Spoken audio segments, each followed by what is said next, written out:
ചില ജീവിതങ്ങൾ നമ്മളെ ഒരുപാട് വിസ്മയിപ്പിക്കാറുണ്ട്, സ്പർശിക്കാറുണ്ട്, പ്രചോദിപ്പിക്കാറുണ്ട്. അങ്ങനെ ഒരു കാലഘട്ടത്തെ വിസ്മയിപ്പിച്ച അനന്യ ചാരുതയാർന്ന ഒരു ജീവിതത്തെയാണ് നാം ഈ വേദിയിൽ ഇപ്പോൾ പരിചയപ്പെടുന്നത്. വിശുദ്ധ ജോസഫ് മറല്ലോ. യൂറോപ്യൻ രാജ്യമായ ഇറ്റലി ലോകത്തിന് സംഭാവന ചെയ്ത പുണ്യജന്മമാണ് വിശുദ്ധ ജോസഫ് മറല്ലോ. നമ്മുടെ മറല്ലോ പബ്ലിക് സ്കൂൾ ഈ വിശുദ്ധൻ്റെ നാമത്തിലാണ് സ്ഥാപിതമായിരിക്കുന്നത്. നന്മകൾ പൂത്തുലയുന്ന ഈ മഹിത ജീവിതത്തിലൂടെ നമുക്കൊരു യാത്ര പോകാം. വർഷം 1844. ഇറ്റലിയിലെ പീഡ്മോൺ പ്രവിശ്യയിലെ ട്യൂറിൻ എന്ന പട്ടണം ലോകശ്രദ്ധയാകർഷിച്ച വാണിജ്യ കേന്ദ്രമായിരുന്നു. ലോകത്തിൻ്റെ അതിർത്തിക്കുള്ളിലേക്ക് ഓടിക്കയറിയ ഫിയറ്റ് കാർ പോലെയുള്ള കമ്പനികൾക്ക് ജന്മം നൽകിയ ഈ ട്യൂറിനിലാണ് വിശുദ്ധ മറലോയുടെ ജനനം. ധനുമാസത്തിലെ കുളിരുന്ന ദിനമായ ഡിസംബർ 26 ട്യൂറിനടുത്ത് സാൻ മാർത്തിനോ അൽഫിയേരി എന്ന ഗ്രാമത്തിൽ ജനിച്ചു വളർന്ന വിൻസെന്റ് മറല്ലോ ആയിരുന്നു ജോസഫ് മറലോയുടെ പിതാവ്. അമ്മ അന്ന മരിയ. ജോസഫ് മറലോയ്ക്ക് ഒരു കുഞ്ഞു സഹോദരൻ കൂടി ജനിച്ചു, വിക്ടർ. അമ്മേ നോക്കിയേ, വളരെ നന്നായിട്ടുണ്ടല്ലോ ജോസേപ്പേ. അപ്പാ അപ്പാ ഇത് നോക്കിയേ.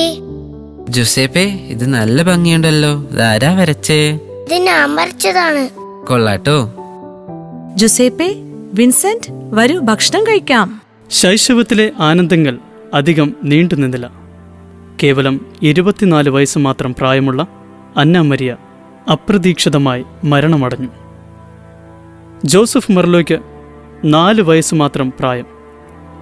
ദുഃഖിതനായ വിൻസെന്റ് മറല്ലോ കുഞ്ഞുമക്കളുമായി സാൻ മാർത്തിനോ അൽഫീരിയയിലെ ജന്മഗൃഹത്തിലേക്ക് തൻ്റെ മാതാപിതാക്കളുടെ അടുത്തേക്ക് തിരികെ വന്നു. മുന്തിരിപ്പാടങ്ങളും ആപ്പിൾ തോട്ടങ്ങളും ഗ്രാമ്യ നന്മകൾ പൂച്ചൂടി നിന്ന ആ ഗ്രാമത്തിൽ ജോസഫ് മറല്ലോ തൻ്റെ ബാല്യം ചിലവഴിച്ചു. പഠനത്തിൽ മിടുക്കനായിരുന്നു. മാനുഷിക ഗുണങ്ങളാൽ ഏവരെയും അത്ഭുതപ്പെടുത്തുന്ന വ്യക്തിത്വമായി ജോസഫ് മറല്ലോ എന്ന ബാലൻ വളർന്നു വന്നു. വിശക്കുന്നു, കഴിക്കാൻ എന്തെങ്കിലും തരാമോ? അതിനെന്താ, ഇപ്പോൾ കൊണ്ടുവരാം. വിൻസെന്റ് മറല്ലോ എന്ന സ്നേഹസമ്പന്നനായ പിതാവിൻ്റെ സംരക്ഷണയിൽ ശ്രേഷ്ഠ വ്യക്തിത്വമായി പഠന മികവോടെ ജോസഫ് മറല്ലോ വളർന്നു. അപ്പാ നോക്കൂ, എനിക്ക് സമ്മാനം കിട്ടി. ദൈവം തന്ന അനുഗ്രഹങ്ങൾക്ക് ജോസേപ്പേ നീ എപ്പോഴും നന്ദിയുള്ളവനായിരിക്കണം. പഠന മികവിന് സമ്മാനമായി വിൻസെന്റ് മറല്ലോ 1856 വേനൽക്കാല അവധിക്ക് മകനെ സവോണ എന്ന തുറമുഖ പട്ടണത്തിലെ കരുണയുടെ മാതാവിൻ്റെ ദേവാലയത്തിലേക്ക് തീർത്ഥാടനത്തിന് കൊണ്ടുപോയി. 4-ാം വയസ്സിൽ അമ്മയെ നഷ്ടപ്പെട്ട ജോസഫ് മറല്ലോ പരിശുദ്ധ മാതാവിനെ തൻ്റെ അമ്മയായി നെഞ്ചിലേറ്റിയിരുന്നു. സവോണയിലെ കരുണയുടെ മാതാവിൻ്റെ ദേവാലയ സന്നിധിയിൽ വച്ച് പരിശുദ്ധ മാതാവിലൂടെ ഒരു വൈദികനാകാനുള്ള ദൈവവിളി ജോസഫ് മറല്ലോ ശ്രവിച്ചു.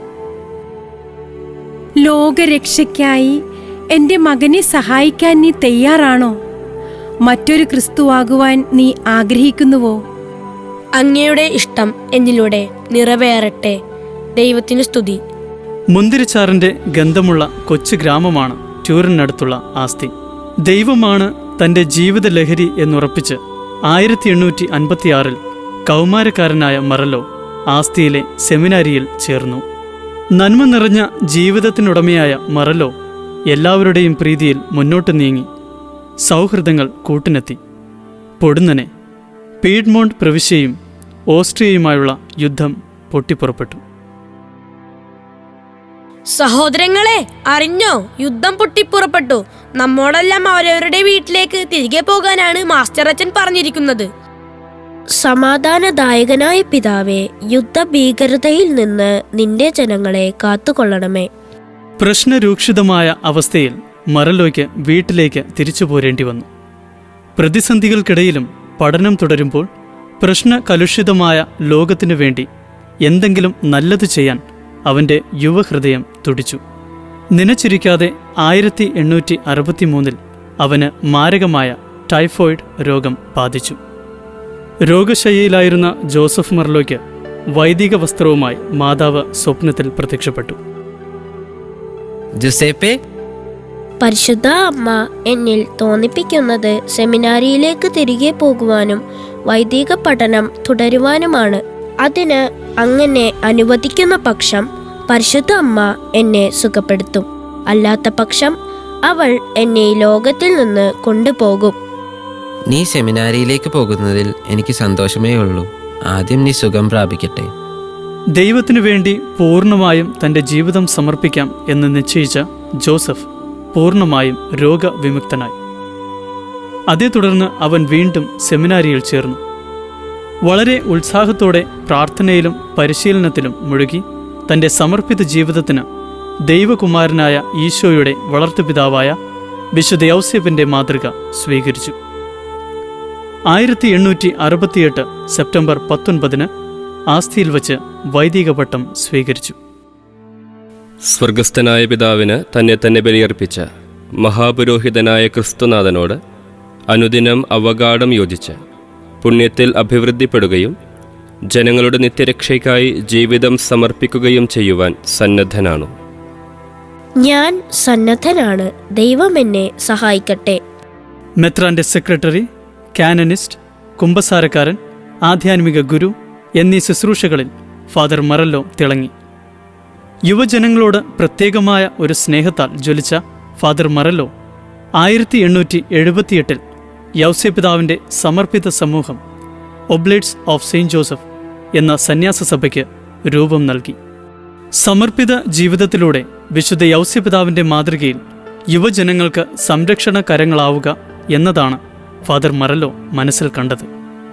4 യുവാക്കൾ ആദ്യമായി ഈ സഭയിലേക്ക് അംഗങ്ങളായി പ്രവേശിച്ചു. ആസ്തിയിലെ മിക്കലേരിയ എന്ന അനാഥാലയത്തിലെ ഒരു മുറി വാടകയ്ക്കെടുത്താണ് ഈ സന്യാസ സഭ ജീവിതം ആരംഭിച്ചത്. 1889 ഫെബ്രുവരി 17 റോമിലെ കപ്പൂച്ചിൻ വൈദികരുടെ അമലോത്ഭവ മാതാവിൻ്റെ ദേവാലയത്തിൽ വച്ച് മെത്രാനായി അഭിഷേകം ചെയ്യപ്പെട്ടു. പീഡ്മോണ്ട് പ്രവിശ്യയിലെ ആക്വി രൂപത മെത്രാൻ. ഉജ്ജ്വല ശോഭയോടെ നല്ല ഇടയനായി ശുശ്രൂഷ ചെയ്തു. ആക്വി രൂപതയിൽ അപ്പോഴും താൻ സ്ഥാപിച്ച സന്യാസ സഭയെ നെഞ്ചോട് ചേർത്ത് സംരക്ഷിക്കുകയും നയിക്കുകയും ചെയ്തു. അതിനിടെ വിശ്രമമില്ലാത്ത ശുശ്രൂഷകൾ മെത്രാനായ മറലോയെ രോഗിയാക്കി തീർത്തു. വയ്യാത്ത അവസ്ഥയിലും 1895 വേനൽക്കാലത്ത് സവോണയിലെ ഒരു ശതാബ്ദി ആഘോഷത്തിന് നേതൃത്വം നൽകുവാൻ അദ്ദേഹം പോകേണ്ടി വന്നു. മെയ് 27 തനിക്ക് ദൈവവിളി ലഭിച്ച സവോണയിലെ കരുണയുടെ മാതാവിൻ്റെ ദേവാലയം സന്ദർശിച്ച് നന്ദിയേകി. മെയ് 30 തൻ്റെ സമർപ്പിത ജീവിത പ്രയാണത്തിന് തുടക്കമിട്ട തുറമുഖ പട്ടണത്തിൽ വച്ച് മെത്രാനായ ജോസഫ് മറല്ലോ തൻ്റെ 51 വയസ്സിൽ ഇഹലോകവാസം വെടിഞ്ഞു. അദ്ദേഹത്തിൻ്റെ ജീവിത വിശുദ്ധി അംഗീകരിച്ച കത്തോലിക്ക സഭ 2001 അദ്ദേഹത്തെ വിശുദ്ധനായി പ്രഖ്യാപിച്ചു. ജീവിത വിശുദ്ധി നിറഞ്ഞുനിന്ന ജോസഫ് മറല്ലോയുടെ ജീവിതം മരണത്തിൽ അവസാനിച്ചില്ല. താൻ സ്ഥാപിച്ച OSJ എന്ന സന്യാസ സഭയിലൂടെ ആ ജീവിതം കൂടുതൽ തേജസ്സോടെ ലോക ഭൂപടത്തിൽ നിറഞ്ഞു.